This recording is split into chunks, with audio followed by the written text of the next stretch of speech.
as a congregation to bond as well, but also most importantly to grow together spiritually in the Lord.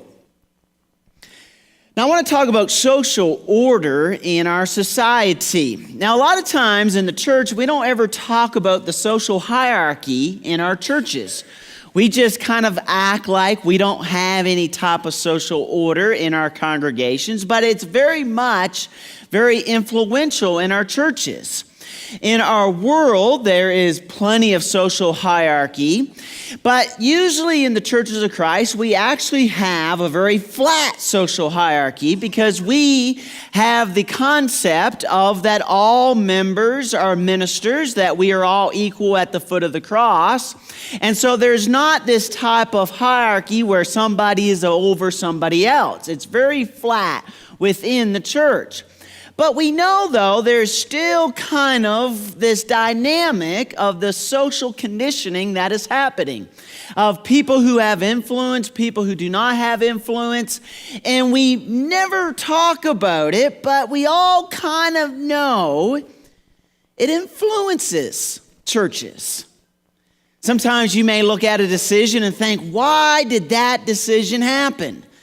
How come that person got their way? How come sometimes it seems like politics are still played in our churches? How come it seems like some people have more influence than others? Now, we don't speak of such things because that would seem to be wrong, but that is kind of the unwritten rule in churches. We don't speak of it, but it still affects us. So instead of acting like there's no social order in our churches, it may be best to kind of deal with it, to see how it influences us. Now, this is not a biblical social ordering, but sometimes this is how we process it. A lot of times you look in a church and you have the elders, you may have deacons, and then you have the minister. Sometimes he thinks he's the top of the pecking order, but we know that's not the case. And then you maybe have what we would consider maybe influential givers, and then maybe people who put a lot of time and energy into the congregation. But we have all these categories in church. But how does that all work? How does that all take place? Do you think it affects us as a church? Do you think it affects unity? Do you think it affects how church functions? Now, in our society, it does. In our society, we are really in a time where we have to be very considerate of people who have power over others who don't have power. We have to be very aware that if we are somebody in authority, the way we treat somebody else who doesn't have authority, it used to be you could boss people around, but now, if you use your power or influence or authority over somebody else, the society pushes back. How dare you do that? You are wrong to use your position to influence or even to hurt another. So we live in a world where we are trying to understand this dynamic of power, authority, and weakness. So we can act like it doesn't exist, or we can really dive into it. So let's dive into it, and I want to dive into it as we finish up our series on cast of characters in the book of Corinthians. And we're going to look at Crispus. Now, Crispus, the ruler of the synagogue, believed in the Lord together with his entire household. And many of the Corinthians, hearing Paul, believed and were baptized. Now, Crispus is a ruler of the synagogue. Now, to kind of update that language, he would be the president of the synagogue. And Luke is highlighting kind of, I think, intentionally, that some of these influential Jews, these Jews who were in powerful positions in the Jewish religion, converted to Christianity. And that would make a big difference to a lot of them, because you think America has an idea of hierarchy and social order. Back in the first century, this was huge. The family you were born into, the people you knew, your station in life, if you were a tradesman, if you were kind of what we would call white collar, blue collar, and all of this was very important of who you could associate with and who you could not associate with. And if you associated with somebody who is a lower status of you in society, people would judge you. But this man, Crispus, is the president of the synagogue. He's the guy that if you made mad, he could kick you out. He's the guy that you don't want to cross because he had power in the Jewish religion. He was important, but he becomes a Christ follower. Now notice what happens though. His entire household becomes Christians, because the last thing you're going to do is deny the patriarch in your family or in your household. And when they talk about the household, these could be slaves as well. And he goes, I'm going to be a Christian. This is going to be a Christian household. And the slave gets it really quickly. Well, if I want to stay in this household, I think I better start to take on this Christianity as well. The social ordering you see in this man, Crispus. So I'm going to jump a little and talk about some animals and how they operate in social orders. So we're going to look at how satyr rats create church fights. How satyr rats create church fights. Now, in the studies of satyr rats, they have various levels in their social ordering. They have the alpha rat, and the alpha rat sleeps where the alpha rat wants to sleep, eats when the alpha rat wants to eat, and does whatever the alpha rat wants to do. But then you have these beta rats, and they're always jockeying for political influence in the rat colony. And then you have these gamma rats. Now, the gamma rats are your people rats. You know, these are the rats that everybody likes. They kind of bring harmony to the group. They have a great personality for rats. And everybody just loves them, and they like to hang out with the gamma rats. But then you got these satyr rats. And they cause problems. And the reason they cause problems is because they don't know where they should be in the social ordering or hierarchy of the rat colony. And so they're always trying to fight everybody else instead of just being pleased. Now, a lot of times these satyr rats carry no influence, but they want to be in charge. They want to be the ones in control, and it causes the social ordering to get out of whack, and nobody's happy. The satyr rats want to have influence. Now, this happens in our churches. It happens sometimes when you hire some young buck preacher, and he has these great ideas for the congregation, and he shows up in 1 month. You just hire him, and he's going to tell everybody in the church how it's going to be. And you know what the church does? I think we can find another minister. Because the social ordering says you don't have any influence. Now, biblically, this is true. Look at 1 Timothy chapter 3, verse 6. In selecting elders, he must not be a recent convert, or he may become puffed up with conceit and fall into the condemnation of the devil. You don't put in an immature elder, because once he has that influence, he won't know how to use it, which causes fights, social disorder.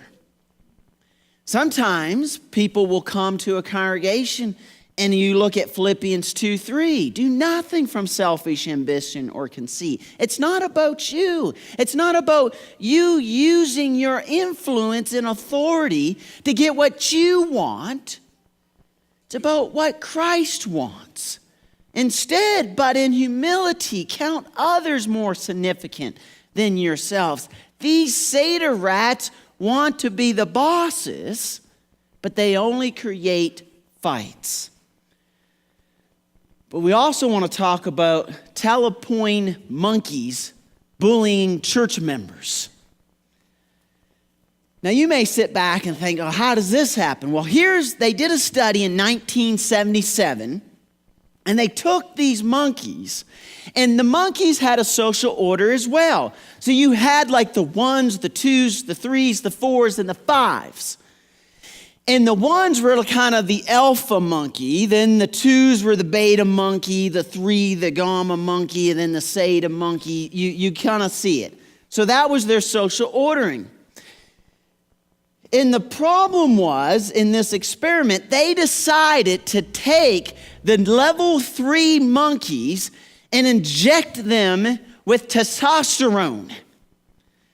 So you can only imagine what happened. You can only imagine the animal activists today if they did this. But in 1977, people didn't seem to be as concerned. And they injected these monkeys with testosterone. Now, you know what happens when you get testosterone. You want to fight. You want to be mean. You want to kind of move up in the social hierarchy. But what was fascinating was that these monkeys didn't pick fights with the number 1 monkeys and the number 2 monkeys. They watched their behavior, and these level 3 monkeys were just downright mean to the 4 and 5 monkeys. They didn't bully up, they bullied down. Sometimes in our society, we will end up bullying people we think that we can get away with it with. Churches will sit back and be mean to people that they think they can get away with it. Now, Jesus Christ completely turns this around. Look at some of the advice. Matthew 20:25. But Jesus called them to him and said, you know that the rulers of the Gentiles lord it over them, and their great ones exercise authority over them. Look at 1 Peter 5:3. Not domineering over those in charge, but being an example to the flock. People who have influence and authority have to be very careful in treating others well, because what happens is bullying is always pushed down. It never goes up. Now let's look at this example of how Christ reverses the balances of power. Now we know this story very well. There is Jesus Christ, the creator of the world, being questioned by his creation. Now think about this for social ordering. Pilate has the audacity to think that he is the one who has the power over Christ. Look what it says in John 19:10-11. So Pilate said to him, you will not speak to me. Do you not know that I have authority to release you and authority to crucify you? You have God being lectured by Pilate about how important he is. Do you not get this, Jesus? I'm a somebody around here.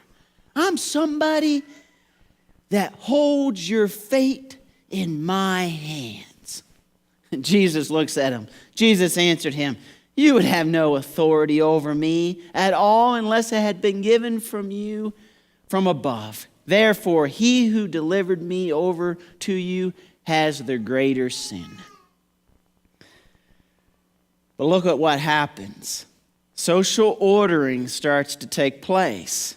Look at John 19:12.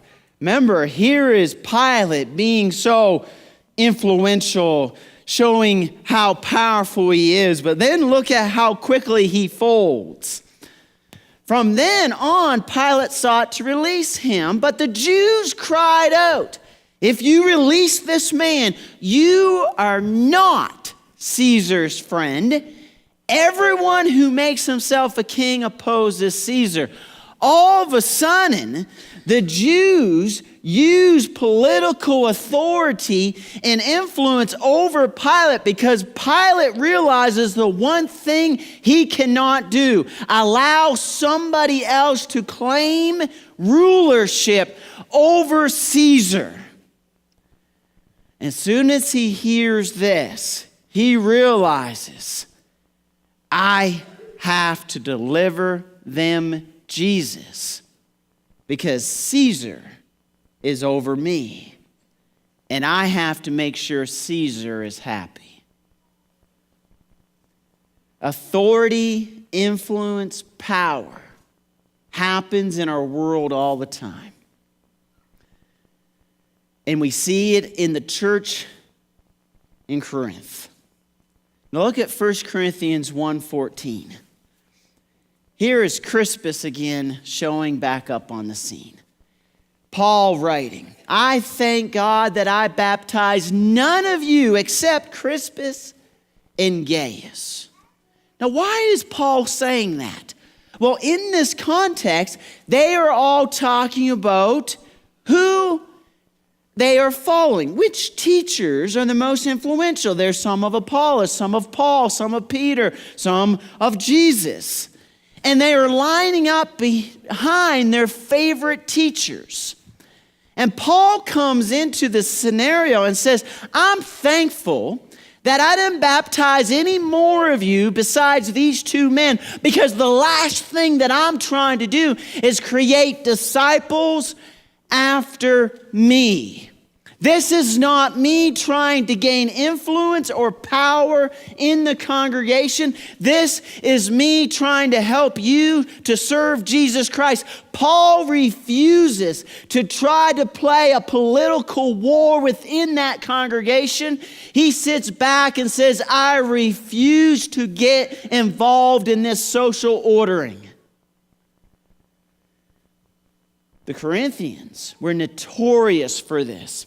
And as we continue to study the book of Corinthians, we're going to see that social ordering influences a lot of the interpretations in the book about some of the problems that they are dealing with. But Paul doesn't want to get involved in this. He refuses to try to use his influence and his power to control people. I think we're all tempted sometimes to do that in our world. Sometimes people are tempted to use their influence, authority, and power in our churches. Not to always get what is best for the church, but to get their own way. To try to influence it so they can have what they want, the way they want it. We can all be tempted to use what God has given us to get what we think is best for us. This world is social hierarchy. It happens in your corporations. It happens in your businesses. It happens to you at work all the time. What I'm speaking of is a very present reality. The question is, how do you use your authority? How do you use your power Do you use it to help others, or do you use it to help yourself?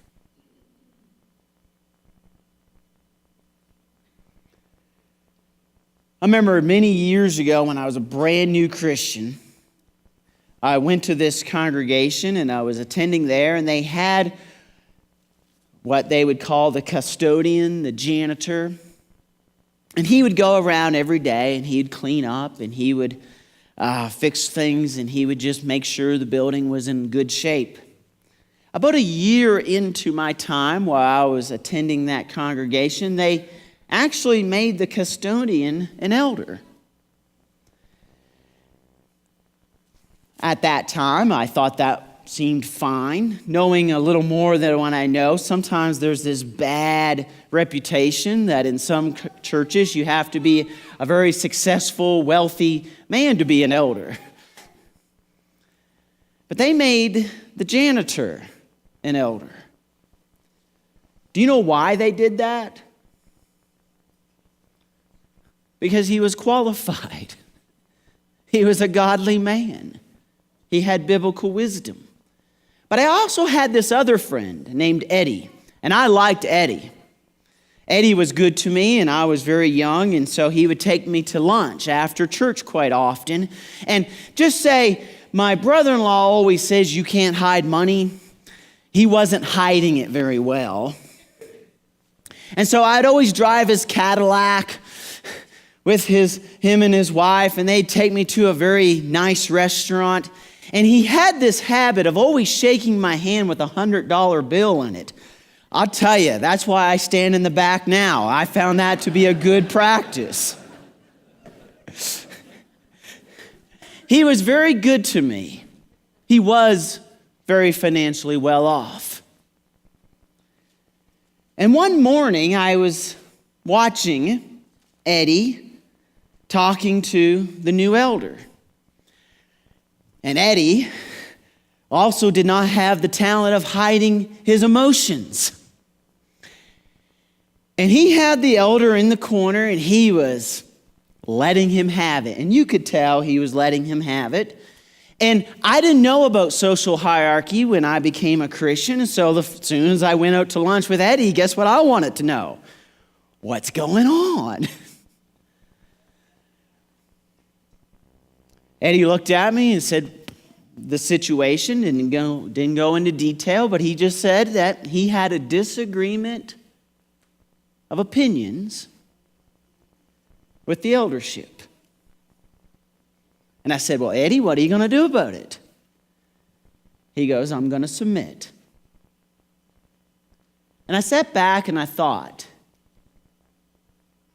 Eddie was a good man. Because if Eddie wanted to, I'm sure he could have pulled the power card. He could have been demeaning. He could have looked at that elder and said, you know, I give more than they even pay you here. Do you know how much I give, or do you not know how many ministries I run? Eddie could have sat back and used all of his political influence and might have got somewhere, but he refused to. He refused to use worldly power to influence the church. I think we all need to be very aware of social ordering, power, influence. But we have to ask ourselves this question. Do I use what God has given me to get what I want, or to do what God wants? We all need to ask that question to ourselves when we're tempted to use our influence for ourselves or for God. Jesus Christ modeled this lack of social ordering. We know Philippians 2. What did Jesus become? A bond servant.